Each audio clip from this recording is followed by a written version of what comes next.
Hi guys, it's Michelle again. So, remember how I was telling you about my appointment that I had on Tuesday, June 16th? Well, it's done and passed. I went to the University of Washington and over in Seattle.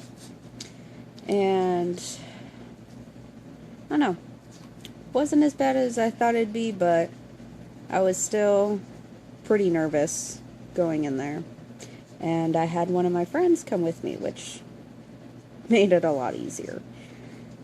Um, let's see. Well, the things we talked about were my family with Huntington's disease and what side of the family has that and any other medical problems that I know of that my family has had or has.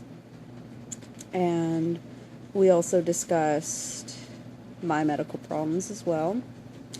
And my biggest question was that since I do have depression, would it delay me getting tested?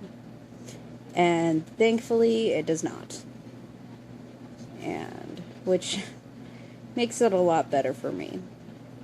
But I did learn some interesting things that some of you may already know, and some of you may not. But, you know, when I was first told about Huntington's disease when I was 6, you know, I was always told that my sister and I, we have a 50-50 chance of developing this disease or not. Well, thanks to science, it has become a 3-way split, just in different categories. With, like, of course, there's the you may not develop Huntington's disease. There's the now, maybe you may develop Huntington's disease and you may not. Or you're in the range of you will get Huntington's disease sometime throughout your life. And I don't know. I guess it just makes it a little bit more difficult because I really, really hope and pray to God that it's a one way or the other and not stuck in the middle. That middle range where it's you may or may not develop symptoms, but you still can pass it on. Which is a huge thing for me, the fact of passing it on.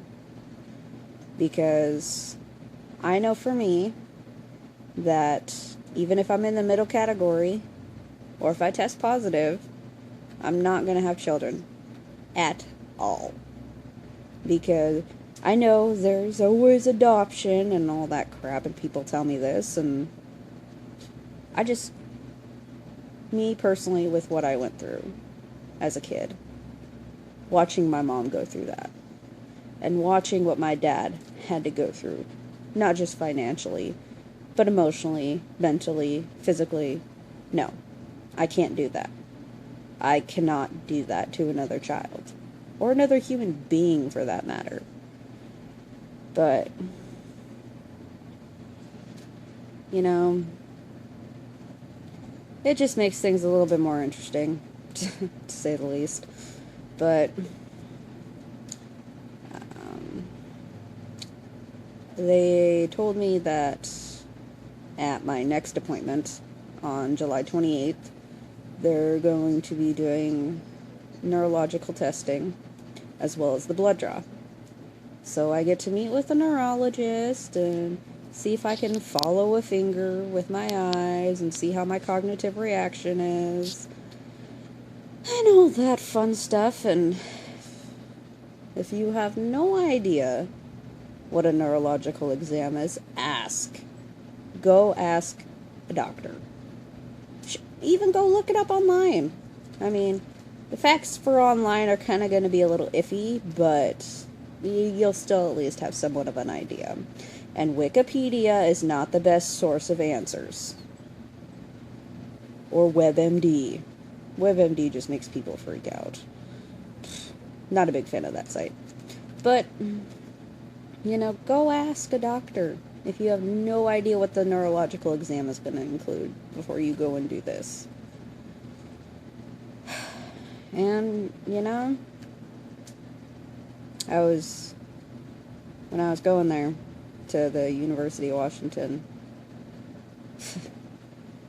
I was nervous as hell. Super shaky, really sweaty, just full on, just nerves to boot. And, you know, I'm really glad I had somebody there with me. So, my only word of advice for that is bring someone with you if you know you're going to be really nervous, even if you know you're not. It's nice to have someone there with you. And, of course, they can go back there with you. That's not an issue if it is, and the doctor's a quack.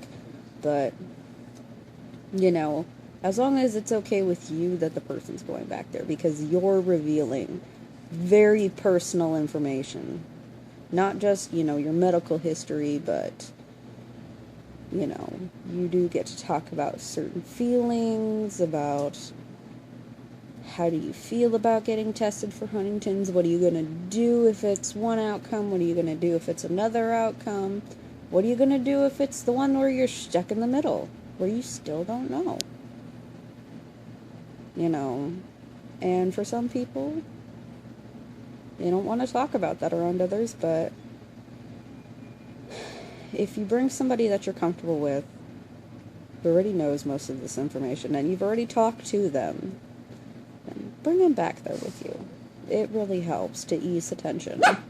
So you're not sitting back there waiting for them, twiddling your thumbs, and just nervous as all hell. But it was about maybe a 2-hour process, maybe, if that. I think we got out at 4, and my appointment was at 2:30, so it wasn't too bad, but it was a lot of talking. And make sure you eat before you go to your appointment,